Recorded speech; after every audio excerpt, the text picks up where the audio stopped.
Hey guys, today I'm going to show you how to back up your Odoo database.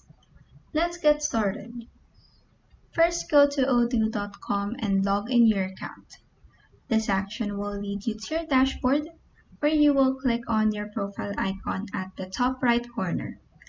Then this drop-down will appear where you will click on the My Databases option.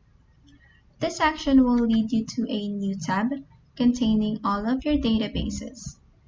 In here, look for the database you want to back up, then click on this small gear icon next to it to open this drop-down menu.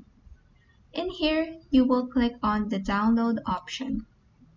After this, a pop-up from the top right corner will appear, showing that your database is now being downloaded to your computer. Once it's done downloading, your Odoo database is now available as a zip file in your computer.